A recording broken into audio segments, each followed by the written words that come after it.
What's going on, guys? Welcome back to the WrestleGasm YouTube channel, where we are back with, I believe this is episode 7, if I'm not mistaken, of my 0000 challenge on TEW 9 Fusion Pro Wrestling. Now, before we get into the show, a couple things I want to note. First and foremost, I want to apologize to anyone who's following along with the series as I upload it. Normally it takes me 3 or 4 days to get an episode out. But as I said in the comments of the last episode, I've been quite sick since I recorded the last one, so it's taking me a bit longer. I think as of this recording, it's been like a week since I uploaded the last episode. It might still take me another couple days, because I don't know if I'm recording both of the shows in this episode in one sitting. I don't know how long it'll take me to edit. I don't know. But I've been sick, but I'm feeling well enough to sit here and record this for you guys, because I'm really eager to keep the momentum going, because I've already lost some momentum from being sick, so I want to try and keep things going. This is only going to be, we've talked in previous episodes about whether I should do 2 shows or 3 shows per episode, and 3 shows is kind of the sweet spot, but this one's only going to be 2, and there's a couple reasons for that. The first reason being, like I said, I am sick. I'm okay enough to be doing this, but I'm still coughing quite a lot, which I'm going to cut out of the recordings, and you might still hear it in my voice, so I don't want to be talking for as long, so I'm going to be doing 2 shows instead of 3. Second thing is, I'm recording this part right here during the intermission of the live stream for PWA Coliseum, and I am enjoying the hell out of it, so I really want to kind of lock in. I'll record the second show of this episode after Coliseum, but Cole Fletcher is on commentary, and it is one of the most hilarious things I've ever seen. I love that man to death. The third reason this is only going to have 2 shows instead of 3 is because next episode, and I talked about this at the end of the last one, the next episode we're going to have a tournament, and I've decided it is going to be a 2-night tournament, so I want to have both shows in one episode, and I thought instead of having 3 shows here and one of them being the tournament, and then splitting the tournament over 2 different episodes, it'd make more sense if I just do 2 shows here, 2 shows, the tournament shows in the next episode, and then we'll continue like usual. Because to clarify, based on the in-game calendar, the tournament has to be in the next episode, basically. It has to be end of July, start of August. Anyways, I have rambled on quite a lot already. The last thing I'll say before we get into the show is I kind of messed up. So one of the benefits to me doing these episodes like a couple days apart is everything's still fresh on my mind as to what's happened in the show and just the specifics of this series. But because I've been away for over a week since I recorded the last one, it's been more like 10 days since I recorded the last episode, and I've been out of it with illness, I forgot some things. And specifically the thing I forgot was, I didn't forget it, but I slipped up. I gave Zeta Zhang some time off because I wanted to try and improve her morale. So I gave her a month of paid time off, even though that would mean she doesn't miss any shows. And that was going to work out perfectly fine. However, when I went to do this show, I was like, oh, the 23rd of May, that's my birthday, and it's on a Sunday. I'm going to switch it so that the show is on the 23rd of May. And in doing that, I forgot Zeta Zhang had time off. So she doesn't get off of her absence until the 25th, so I've now pushed the show almost a week early, meaning she's now not on the card, and I booked the card around her. I said in the last episode I want to try and book her prominently and have her be in some really solid matches so that she can put on good performances, so that way I can praise her and boost up her morale. But because of that whole absence thing, I just completely screwed it, and she's not on this show at all, and I had to do some very last-minute shuffling of the card. And I'll kind of point out what exactly I changed when we get to it. Anyways, I've been rambling for about 4.5 minutes now, so we're going to jump into the show. As I'm sure you guys have been staring at the first match this whole time. We have 143 people for Fusion Pro Wrestling Live at number 17. And about that had good wrestling and a decent reaction from the crowd. Ruben Steele defeated Radar in 9:51 by pinfall. Not a lot to be said here. These guys just haven't popped up in a couple months, and Ruben needed some momentum. And about that had good wrestling and a decent reaction from the crowd. Shazza McKenzie defeated Exodus Prime in 10:46 by pinfall with a Shaztastic stunner. Yeah, again, Shazza just needs some momentum. There's a lot of a lot of our just kind of regular singles and tag matches are just going to be momentum based. And that's what this is. But then we move into a tag match, and about that had great wrestling and a decent reaction from the crowd. The Dawson brothers defeated Bobby Beverly and Heidi Howitzer in 12:55 when Dave Dawson pinned Heidi Howitzer.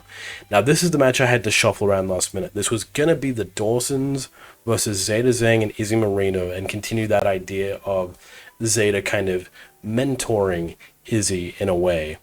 And they were going to win because Zeta was going to kind of single-handedly kick the Dawson brothers' ass. Not squash them, obviously. Like, the Dawson brothers, I want them to be this kind of very dominant, physically imposing team. But Zeta Zhang has been, like, the ass kicker of FPW. So she was going to... Izzy wouldn't have been completely useless. Like, I would have given her a spot where she does bring genuine legitimacy and helps the team win, but it would have been largely on Zeta Zhang. But because I couldn't use Zeta, I just had to clutch at straws and get some local workers for this tag match. Heidi Howitzer is someone I'm kind of familiar with. Bobby Beverly, I don't really know at all. Based on his bio, it looks like he's worked for a lot of places. So if he is a relatively well-known name and this is not a scenario that makes a whole lot of sense for him, I do apologize. But it was just me kind of clutching, looking for a replacement. And about that had great wrestling and a decent reaction from the crowd. Ryan Davidson defeated Cal Jack in 11:39 by pinfall with a frog splash. This kind of goes back to that thing from the other episode where Cal Jack was someone we were going to boost up as like a very dominant force, and he was going to squash some jobbers to build up some momentum. But then he just wasn't delivering the performances we wanted, and we realized we don't really have to use him that way. So now, because he's built up some momentum, he's got some to lose. So, he's just putting Ryan Davidson over here. Now it's time for the main event. And I want to clarify before we get into what the main event is, because the commentators will have been talking about it throughout the show. Now, Sonico, the FPW World Champion, we've established before that he is a fighting champion. He wants to defend the belt as much as he can. So he struck a deal with the FPW Board, which of course includes Vinny Massaro, and essentially the idea is tonight's main event is a non-title match, but it will be a 5-way gauntlet. So it's going to be 2 people starting the match. They have essentially a one-on-one match. One person loses, the next person comes out, and then eventually all 5 people will have competed in one-on-ones. You get the idea. I'm sure you do. Sonico is one of the first 2 participants. He has to try and make it to the end of the gauntlet. If Sonico does not win the gauntlet, whoever does win is automatically the number 1 contender. Now, I know this is maybe a little bit of an unconventional method to crowning a number 1 contender, but we're still at a stage where we can't necessarily keep doing just regular number 1 contenders matches, because we run one show a month. It's going to get very repetitive. So we have to try and spice things up, right? Last episode we did a battle royal. This episode we're doing a gauntlet. Next episode we're doing a tournament. So we're trying to spice things up as much as we can. I will say, so it's Sonico is one of the participants. He is one of the first 2. And the other 4 participants are all completely randomly selected roster members. I did choose the winner, but I didn't choose who was in the match other than Sonico. So it was randomly generated who the final 4 were, or who the other 4 were, and then out of those 4, I picked a winner. So here we go. And about that had great wrestling and a decent reaction from the crowd. Ace Perry defeated Sonico, Dolce Tormenta, Trey Lamar, and Terrence Hughes in 15:51. The order of elimination was Trey Lamar first, then Dolce Tormenta, then Terrence Hughes, and finally Sonico. So I had to kind of set up an elimination style match, like in the create a match section for TEW, because this database didn't really have a gauntlet match. So essentially what it's saying is Sonico versus Trey Lamar was the first one, then Sonico versus Dolce Tormenta, Sonico versus Terrence Hughes, and then finally Sonico versus Ace Perry, but Ace Perry managed to win. In terms of in-ring work, Sonico was head and shoulders above everyone else. That is to be expected. 49% rating. Love that. Very, very happy with that. Wait, that's that makes it our second best match, right? Because 52 was the Sonico and Lowrider match. Yeah, this is our second best match ever, and it's just a random ass gauntlet. That is sick. Well, I mean, to be fair, we had Sonico, who's easily putting on the best performances for us, and we had a creative finish that succeeded. Yeah, that I'm very happy with that. So, if we finish the show, an overall rating of 42, gain his pop in one region, address the locker room. I know we did a lot, but I kind of have to just praise Sonico. And then I don't think there was anyone else that stood out as having an incredible performance like Sonico did. The Dawsons generally do quite well, but I don't remember what theirs was. I think they were in the 40s, but that's all I really remember seeing. So I think what I'm going to do, because I like to do it whenever I can, but I don't really do it enough. I like to keep praising kind of our staff members and making sure they are in good standing. So our road agent, Vinny Massaro, is going to get some love as well. Sonico was pleased. Vinny seemed pleased. Financial report, we lose $268. That is not bad. Popularity recap, we're up to 13. Media scrum, we don't get that. Alright, as per usual, if there's anything important on the main screen, I will show you guys. If not, I will see you at the next show, which is FPW Live number 18.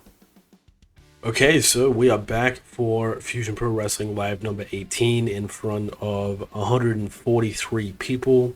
Just before we end the show, I will say Shazza McKenzie was booked on the card, but she couldn't make it because she got stuck at the airport. And I pre-booked the shows as specifically as I can, so I know who to leave off the show, who to give the night off to, because I don't want anyone to get upset about not being booked. So I gave everyone who wasn't on the card the night off, and then Shazza McKenzie couldn't make it, and so then I've had to do some more card shifting because of that. But it's okay, I think everything is hopefully going to work out. The other thing I'll mention is we are going into this show with just over $10,000, which means this is the first time we've had our budget in the 5 digits. I know obviously that's going to change after the show, but us having 5 digits in the bank is a bit of a milestone. I'm very happy with the progress we're making. Anyways, this is FPW Live number 18. We kick things off with a bout that had good wrestling and a decent reaction from the crowd. Rachel Rose defeated Radar in 8:57 by pinfall. 25 isn't a great segment rating, but this was purely just Rachel Rose hasn't appeared in a few months and she needed some momentum. So there we go. And about that had great wrestling and a decent reaction from the crowd. TNT defeated Ruben Steele and Ryan Davidson in 10 minutes, 11 seconds when Terrence Hughes pinned Ruben Steele with a Dudley Death Drop. 38 segment rating. Actually pretty happy with that one. Terrell Hughes getting in the 20s is not great. Ruben Steele and Ryan Davidson had great chemistry when teaming together. I think we found a new tag team, ladies and gentlemen. We are kind of forming a few tag teams here. We got Ruben Steele and Ryan Davidson. We got Zeta Zhang and Izzy Moreno. We got Dolce Tormentor and Radar. And we've got, what was the other one I did? Alphazo and Trey Lamar. So we're, this is the first time we've had a makeshift team that had good chemistry together, but I'm happy with that. In a decent match, Promise Braxton defeated Alex Gracia in 7:50 by submission.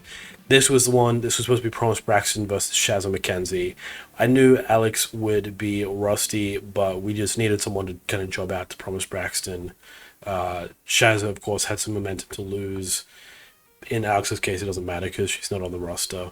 But a 26 for being rusty is pretty good. I will keep that in mind. But moving on. And about that had great wrestling and a decent reaction from the crowd. Johnny Robbie defeated Lowrider in 10:27 by pinfall. A 40 segment rating is awesome.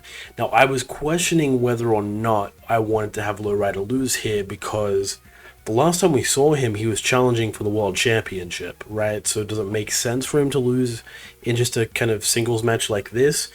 Well, I don't want... I don't know. I think anyone should be able to win or lose at any given moment. Sure, there are circumstances where it makes sense, but I don't want the audience to be like, oh, well, this guy's a championship contender. Of course he's going to win. Like, no.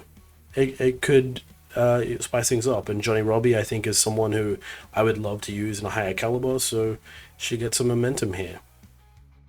And about that, had good wrestling and a decent reaction from the crowd. Zeta Zhang and Izzy Marino defeated Superiority Complex in 12:28 when Zeta Zhang submitted Stephen Wolf with a sleeper hold. Izzy was the weak link, that's to be expected. A 47 rating, again, is awesome.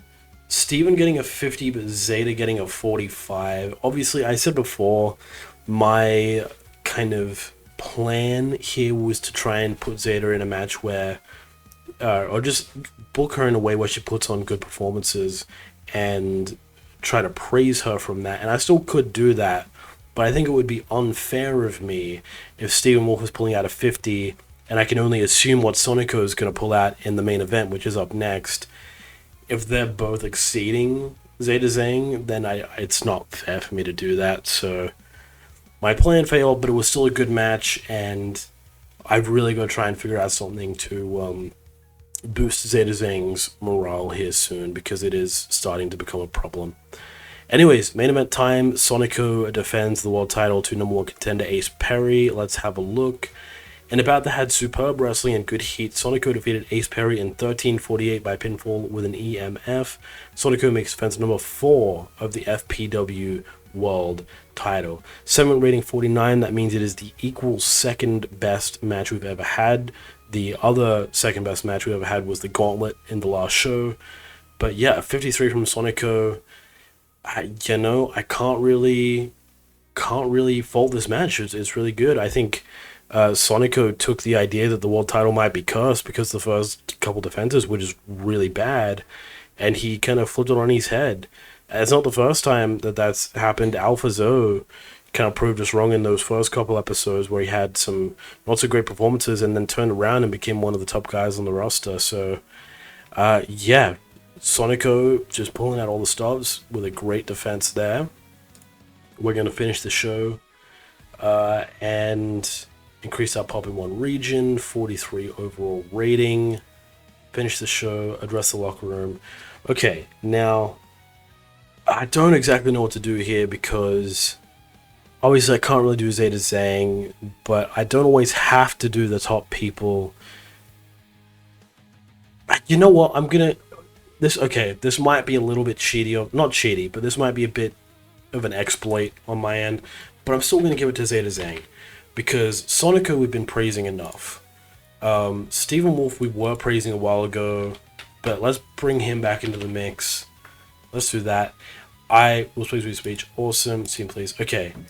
I know, yeah, I will own up to the fact that goes a little bit against what I was saying in the earlier episodes about not wanting to use game exploits. But I still think it's reasonable to give her that speech in this show. We lost $195.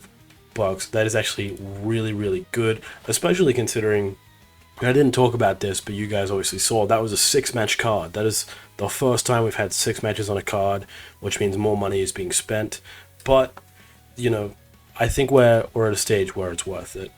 Popularity recap, we are up to 14, which means we are only 3 popularity points away from reaching the next size. I think it's Tiny Size is next.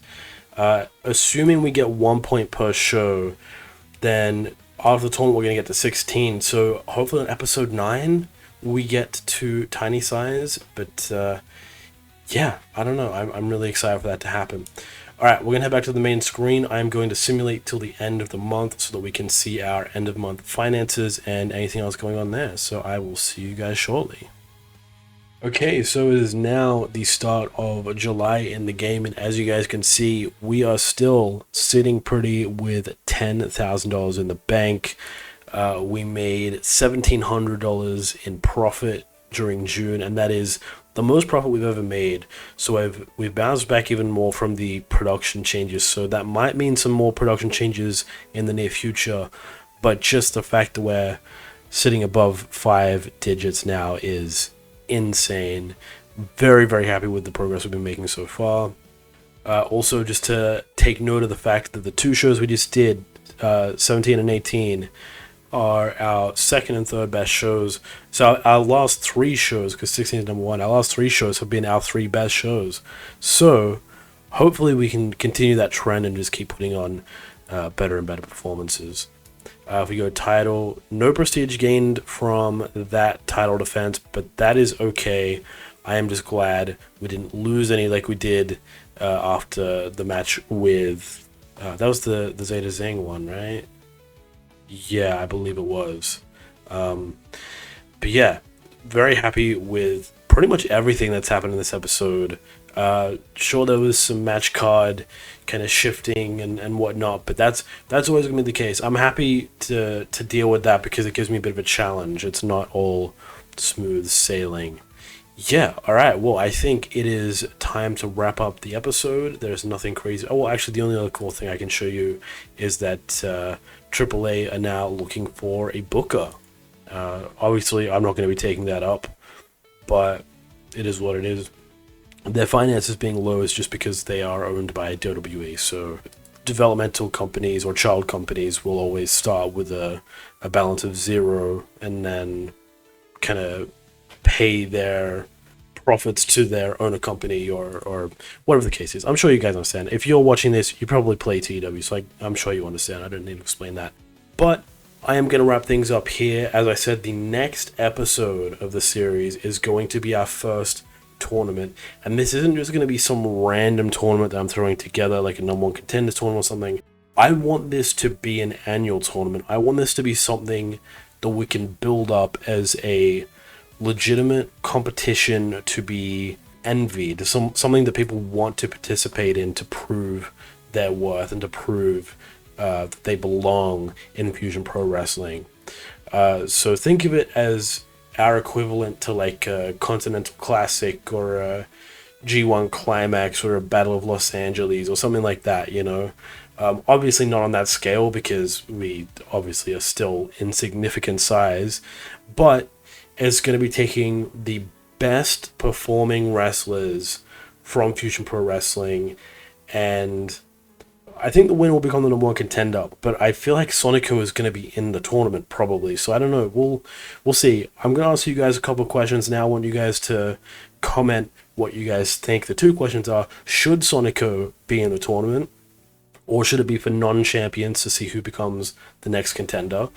If Sonico is in the tournament, should he be defending the belt in the tournament, or should he have a non-title run in said tournament? The second thing is, what should I name the tournament? Now, I've already got some names that I have the name that I want to go with, but I want to throw it to you guys because I love making this series interactive and getting you guys involved. So if one of you guys comes up with a name that I'm just like, oh, that's incredible, I really want to have that be like the official name of this tournament because this is supposed to be a big thing, then I'm happy to go with it. So I have my name already, but I want to hear from you guys. Let me know what you think. What should be the name of the tournament, and should Sonico be in it? Let me know in the comments below. Thank you guys so much for joining me for this episode. Like I said earlier, I've been sick. That's why this is late, but that's also why I might not sound the best during this recording. I have no idea. I won't know until I start editing this video. But if I sound bad, I apologize. Anyways, thank you guys for joining me. I really do appreciate it, and I will see you guys next time for our first annual tournament.